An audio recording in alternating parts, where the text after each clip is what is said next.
Good morning, everyone. Today we're going to do a little review of this 2023 Mazda CX-5. This is the top-of-the-line signature trim with all-wheel drive. Has a 2.5-liter turbo four-cylinder engine making 227 horsepower and 310 foot-pounds of torque. Mazda does publish numbers with premium fuel. You get about 256 horsepower and 320 foot-pounds of torque if you use 93 octane. We're going to focus on the experience of this car. What is it like to drive from behind the wheel? How's the sound? How's the steering? How's the ride? How are the seats? This is going to be much more of an experiential review of this car. Let's start by talking about how this vehicle looks.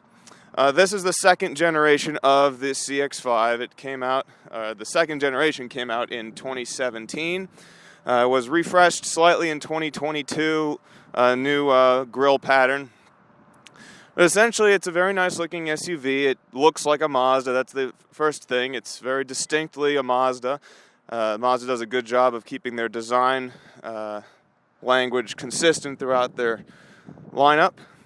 First thing that strikes me is that unlike a lot of cars, this car is very simply styled.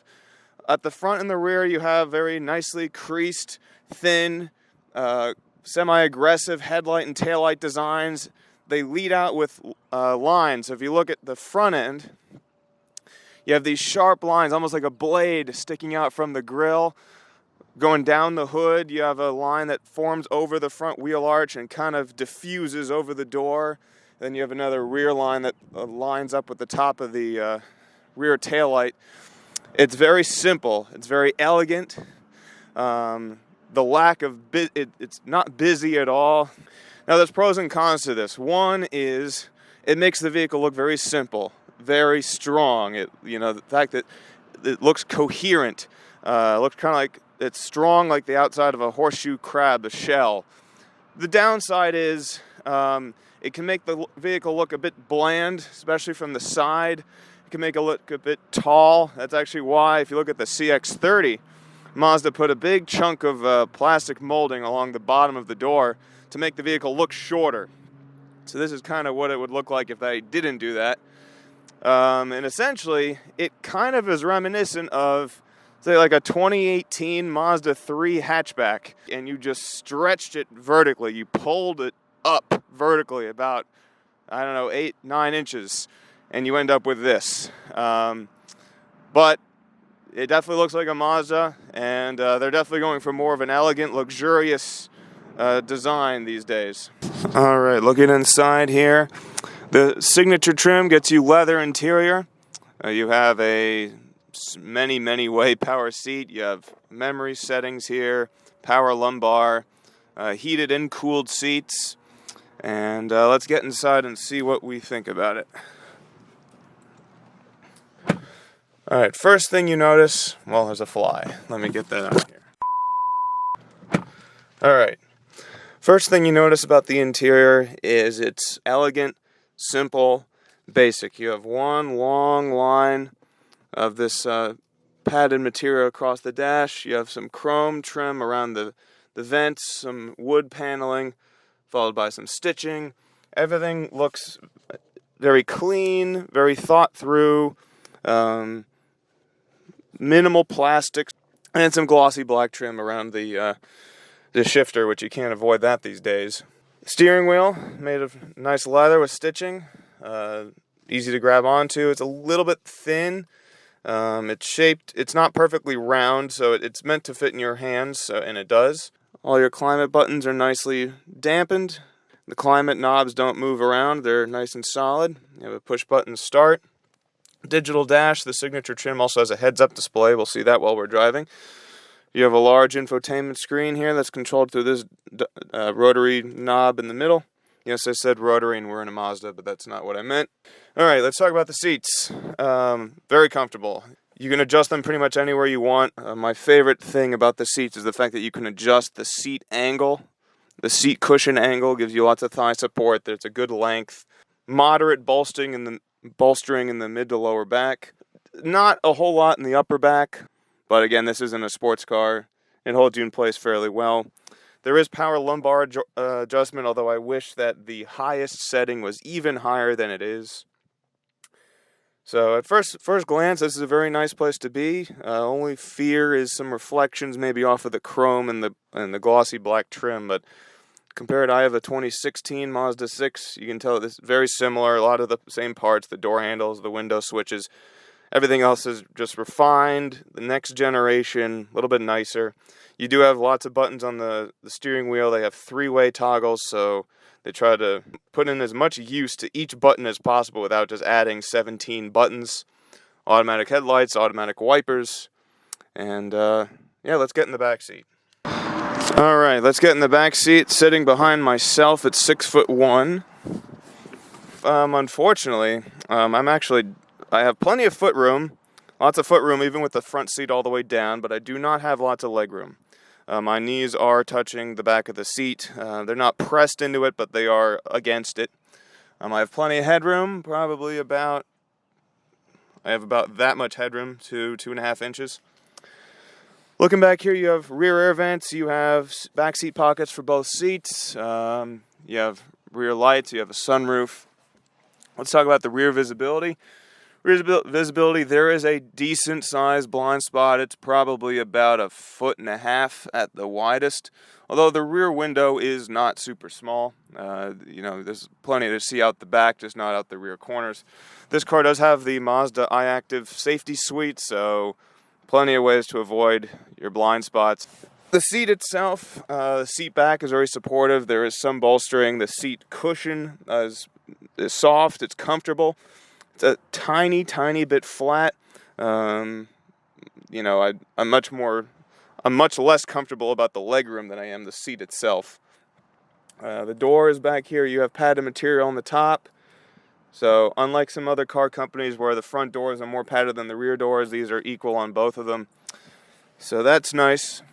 One thing I forgot to talk about the outside, one thing I really like about this car is the fact that they have gone away from the trope of having to have plastic cladding around the wheel wells.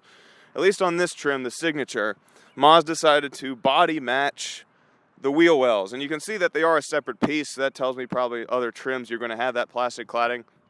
But that makes this car look like a car, not an SUV. And they realize if you're the Signature trim, you have all the leather seats, you're probably not taking this thing off-road, although there is an off-road mode in the drivetrain. We'll talk about that later. But I really like how it's all body matched. You don't have the plastic cladding. You're not going to deal with the effects of the sun on that years down the road.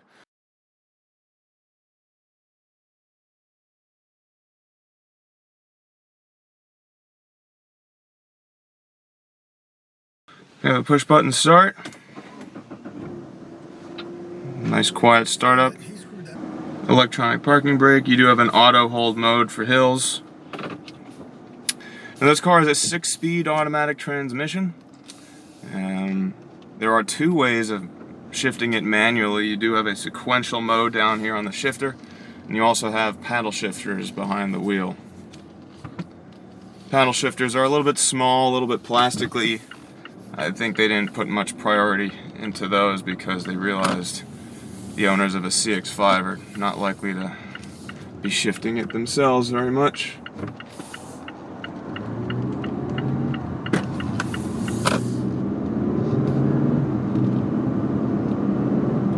An average fuel economy, this car is rated at 22 miles a gallon city, 27 highway, I believe 24 combined, so we'll see what we get.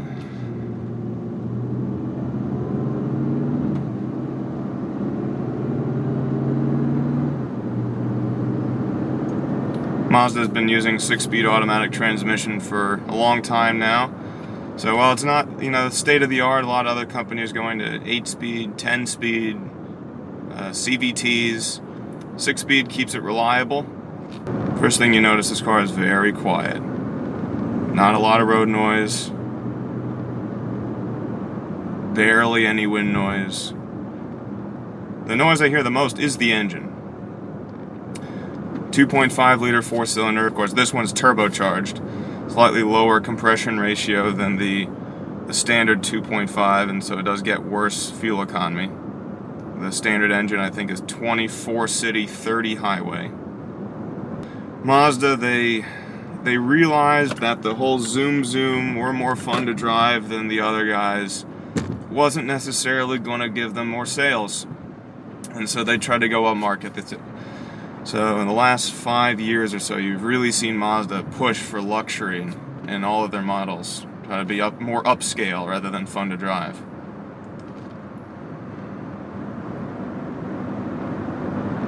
Set it into the manual mode here. We're in 5th gear.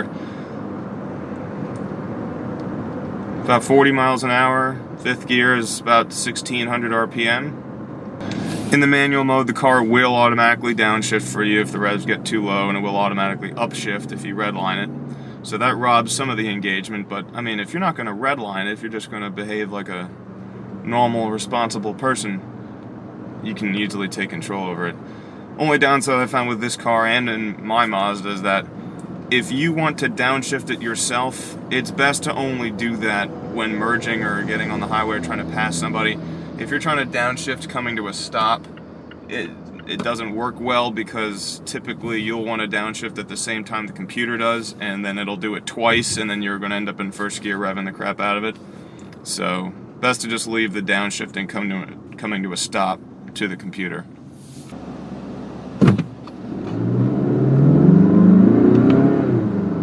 Quick throttle response.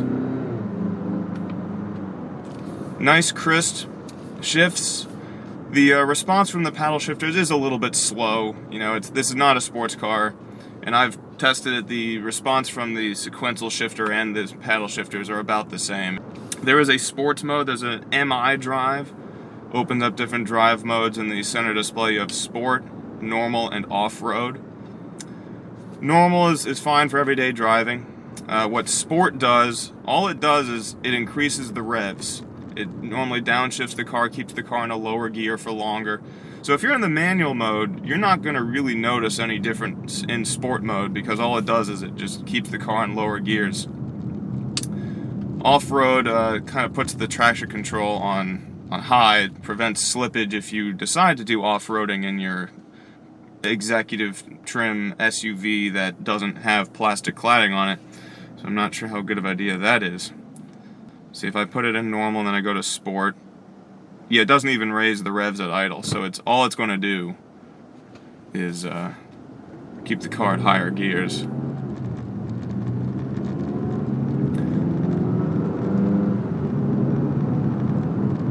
See, right now I can tell I'm in 3rd gear. If I go to normal, it'll downshift to 4th, or upshift to 4th. So the owner's manual claims that the sport mode increases throttle response. I have not noticed that. I think that's just a byproduct of it being in a lower gear. Yeah, there is quite a long delay on the upshifts. I would say there's probably about 1.5 seconds from hitting the shifter to the transmission beginning to shift. So once it shifts quickly, smoothly, but just the response isn't there. Downshifts are much faster. Going from 5th to 4th was quite fast. Going to 4th to 5th, about 1.5 seconds. Yeah, the steering wheel has a nice feel in your hands. It kind of has a sharper edge on the very front side and on the back side. So the longest surface, it has kind of it's more flat on the sides of it. So it's designed to be ergonomic, fit in your hand well, but sometimes those front edges can be a little bit annoying depending on your personal preference.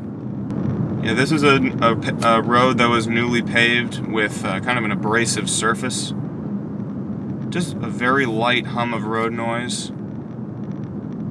Almost no wind noise. Just the kind of gentle roar of the engine in the background. You do hear a bit of a whine sound, kind of a medium tone sound from the engine. I don't know if that's the turbo, but it's something I've noticed. Alright, time for some fun.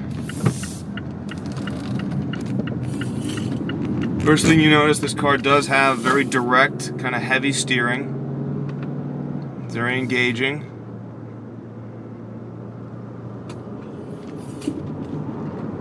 Alright, a little bit of tire squeal, decent amount of body roll. This is an SUV. But the car goes where you point it. And the all-wheel drive helps turn the car around, helps turn the car, as opposed to just, you would have a lot of understeer if this was just the front-wheel drive version.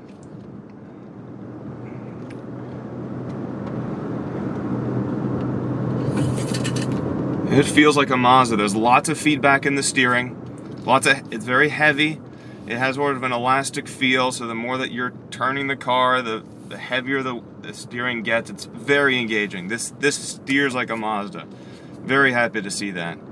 So while their corporate slogan is no longer zoom zoom, it's still in there, ladies and gentlemen. It is, if you go like this, there's a lot of body roll. It's supposed to be comfortable. It's not a stiff ride. It is a little bit on the taut side. You can tell when you hit small bumps, they're absorbed nicely. It's not a cushy, floaty ride by any means. Everything has a dampened quality to it, but you feel everything. Throttle response, pretty immediate. No delay. Unlike the Subarus that we've driven before, this car, the throttle response is much quicker. This car has a nice balance of luxury, premium, isolated yet engaging. I'm very intrigued by the character of this car.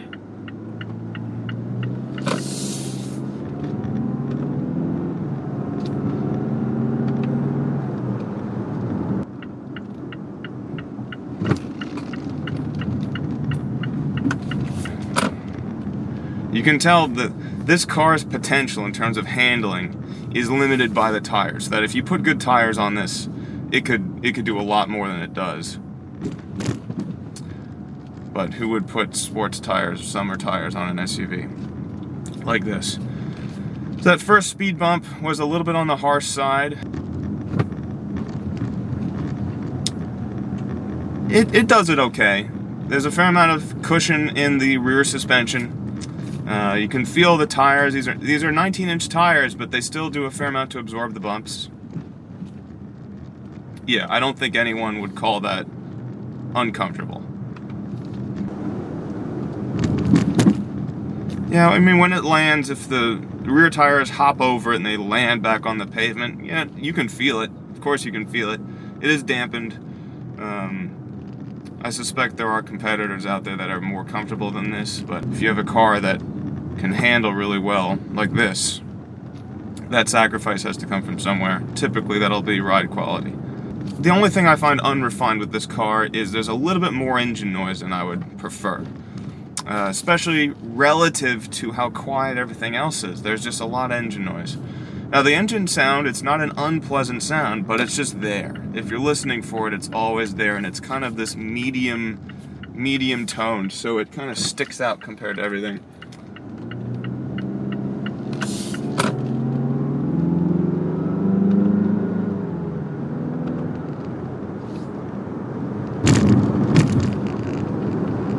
Let's do more twisties.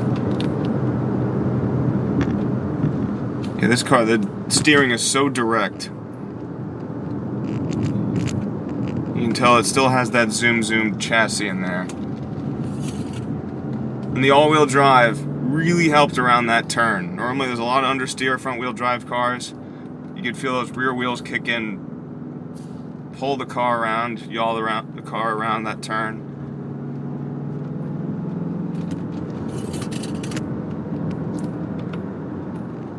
Very enjoyable. For an SUV, this is very enjoyable. The seating position, I have the seat all the way down, and still, I feel a bit like I'm standing while driving, especially compared to the 6. But again, it's who is the customer for this car? If you want to sit down low, why are you buying an SUV? It's being held back by the suspension tuning and the tires. But again, that's the balance. This is not a sports car. This is an SUV that has a playful character to it. And if that's what their intentions were, they nailed it.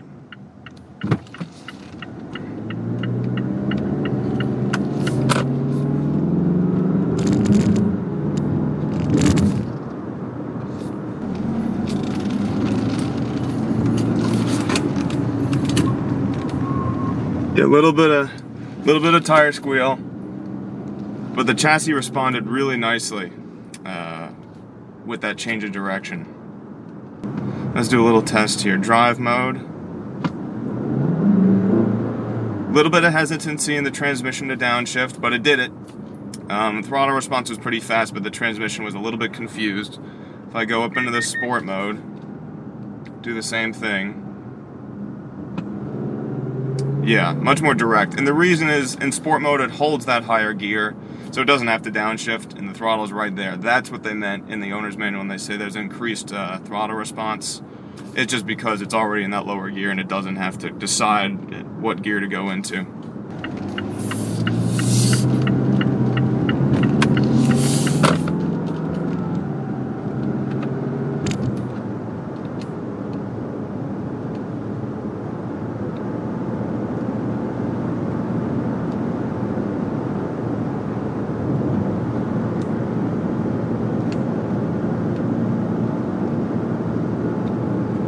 A little bit of bolstering in the seat cushion for your legs. It is mostly flat, but you know, it's not a flat piece of foam, but it's not a bucket seat by any means. This would be a good road trip car.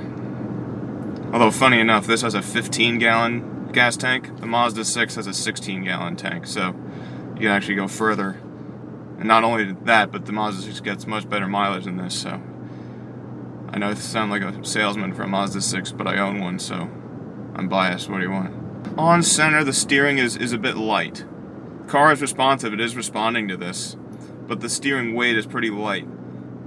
Once you go beyond, I don't know, 15, 20 degrees deflection, then the weight starts to really ramp up. So it gives it kind of an elastic feel. It's not go-kart level, but it's, I mean, for an SUV, you would not expect something to be this fun.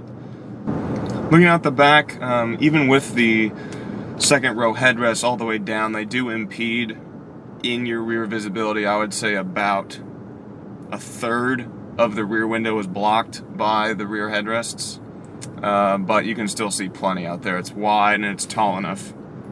Mazda also, not only have they gone away from that zoom, they've gone more premium. If you look at all their marketing material, they're very focused on making the driving experience natural, easy, just kind of unconscious. Just the car is one with the driver. And it's funny how, you know, sportiness is also the car is one with the driver. But they've pivoted that statement into more of a luxurious, easy mentality. And the car still, they managed to toe that line very well. This car does have, of course, the rear seats fold down. You have lots of room in the trunk.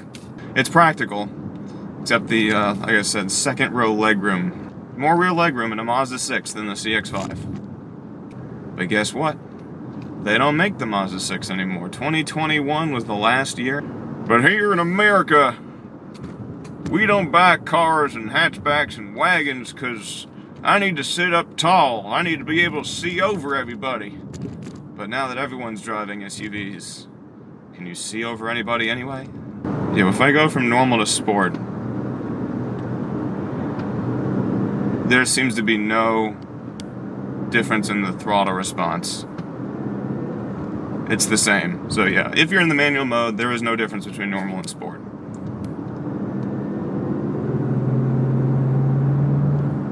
Oh, you can hear that turbo. I think the one area in which this car kind of falls behind its competition is efficiency. At this point, they've gone ahead with luxury and build quality and refinement, and still even fun to drive. They're just behind with efficiency. They're one of the last companies, them and Subaru really, are kind of behind on hybrids, and everybody else in this category, you know, RAV4 hybrid, CR-V hybrid, Kia Sportage hybrid, Hyundai Tucson hybrid. So this car kind of stands out, you know, only getting 27 miles a gallon highway. It's not the best. You have plenty of storage. You have this big center console with a removable tray, 2 USB ports, wireless charging pad right here. Main thing I would say, you know, the vents, they do, I am receiving air from the vents. They mounted a little bit low, And the push button start I wish was a little bit higher. I wish it was more kind of a direct aim, just straight on. You have to kind of hunt down under the steering wheel every time you look for it. The number one complaint I've found is this car, when you want to change a radio station, count how many steps. 1, go to entertainment. 2, press the button. 2, press the menu. 3, go to manual tuning. 4, press the button. 5, then start tuning the radio. That's a lot of steps just to choose the radio, when back in the day it was just a knob. I would not say the power is overly abundant, but it is plentiful and enough for anything that a normal person would want on everyday driving. Talk about front visibility for a second. So a nice wide windshield. It's not too short. I can see, I can see plenty. A-pillars, I would say, are of moderate thickness. They're not right in my face. You have plenty of view. You can see right out through here. Towards the base, especially with the speaker, it does get a bit wide, but put it in sport mode here.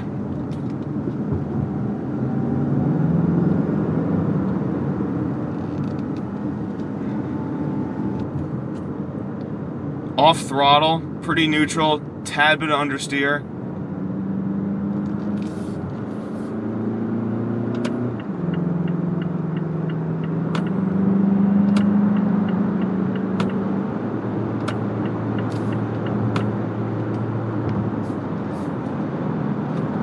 All right. 65 miles an hour, 6 gear.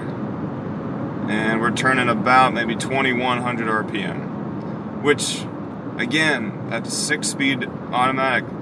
And the Mazda 6 has the same transmission, it's just tuned differently, because in mine, when I'm 65 miles an hour in 6 gear, I'm about 1900 RPM, so this is about 200 RPM higher. I'm in the normal mode. You do have your lane departure warning, so when I crossed over the lanes there, the steering wheel buzzed lightly at me as a nice reminder of, hey, just stay in your lane. You can also see a little orange indicator on which lane that you're crossing over in the heads-up display.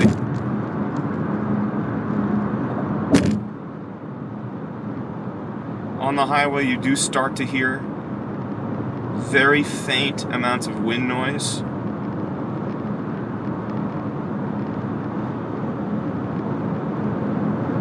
Barely any road noise, actually, and still the very dim hum of the engine.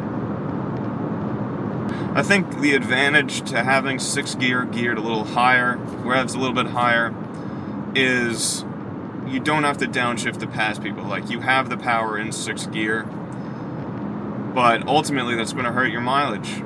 And I looked this morning, the 6 gear ratio is geared differently in the turbo than the non-turbo. The non-turbo gets 3 miles a gallon better on the highway than this does. So again, that's something to consider. The non-turbo will give you about 185 horsepower. So this one you're getting about 40 extra horsepower with the turbo. Or theoretically 70 if you put the fancy gas in it. Alright, we're going to put it in drive, we're going to put it in sport. We're going to do a full throttle on-ramp test.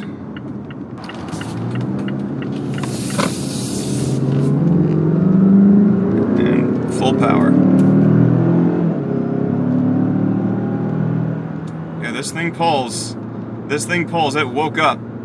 Again, around 3,500, 4,000 RPM. This thing wakes up. You have plenty of power. Thing just kind of hunkered down and did it. Nice meaty engine sound. This car really is a jack of all trades. It does everything pretty well. Rear seat comfort and efficiency, really, are the main drawbacks to this car.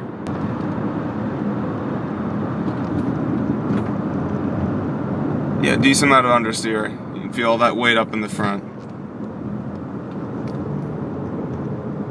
But the chassis hangs on. There's a lot of feedback. It tries to do what you want within the realm of comfort and luxury.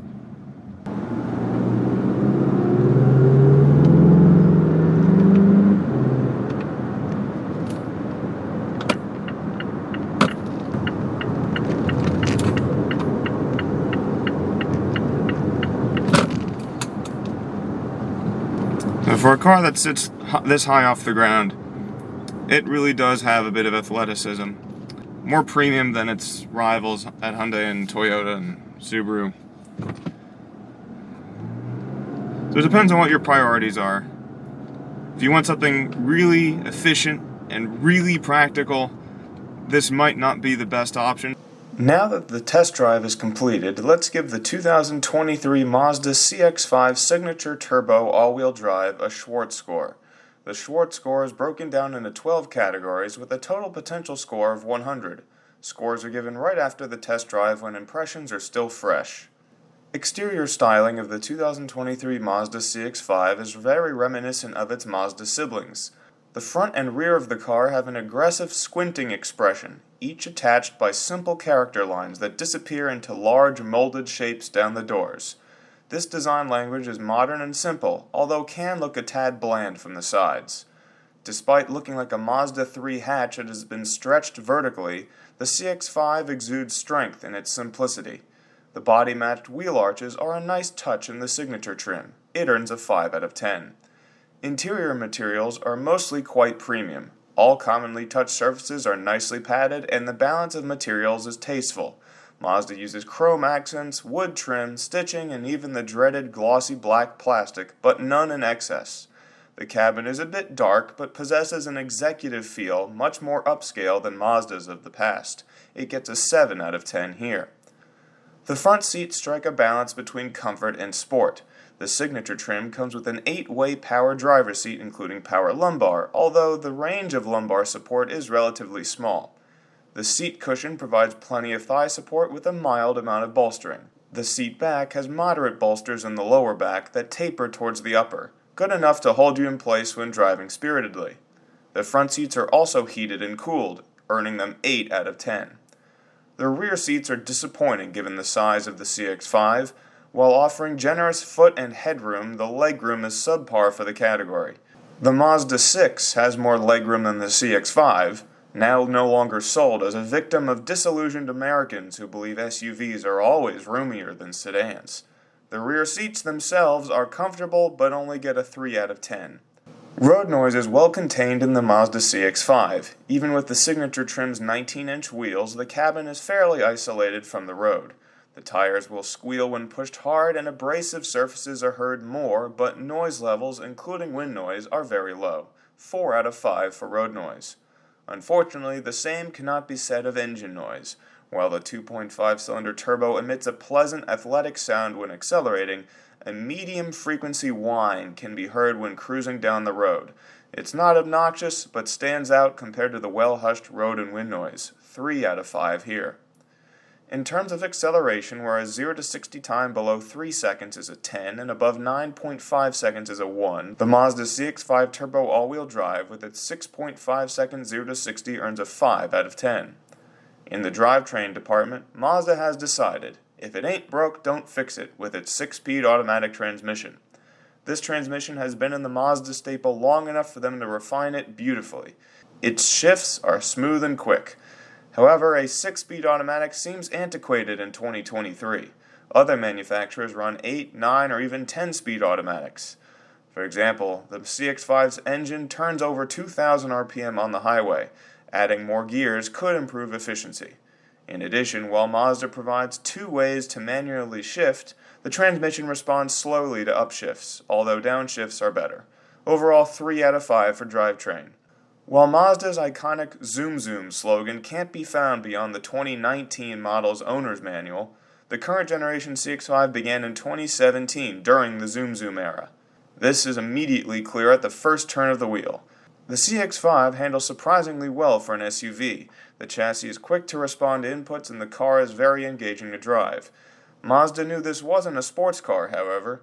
The suspension is more comfort-oriented, which results in moderate body roll, and the tires reach their limit early on. The all-wheel drive and the signature trim assists in the turns, somewhat reducing understeer. In the end, it gets a 6 out of 10. Steering feel is quite satisfying in the CX-5. Steering weight is on the heavy side, perhaps too heavy for some. It artificially lightens up in the center and has an elastic sensation throughout. The feedback through the wheel combined with the enthusiastic handling makes back roads a fun place. 7 out of 10. Ride quality is well tuned. Mazda knew that the CX-5 is not an MX-5. While all imperfections in the road are detectable, partially thanks to the 19-inch wheels, they are all dampened. Some larger bumps expose the suspension's stiffer tuning, Mazda's compromise to improve handling. However, in most cases the ride is composed and comfortable. It earns a 7 out of 10 here. Visibility in the 2023 Mazda CX-5 is just okay. Side windows are on the shorter side, and the A and C pillars are not the thinnest. However, with Mazda's iActive safety suite, it is easy to stay aware of your surroundings and eliminate blind spots. Overall, 3 out of 5. This brings the Schwartz Score of the 2023 Mazda CX-5 Signature Turbo all-wheel drive to 61 out of 100. Lastly, the EPA rated the 2023 Mazda CX-5 Turbo all-wheel drive at 22 miles a gallon city, 27 miles per gallon highway. We achieved 28 miles per gallon during our test drive. On a scale where above 50 miles per gallon is a 10 and below 17 miles per gallon is a 1, the CX-5 earns 4 bonus points.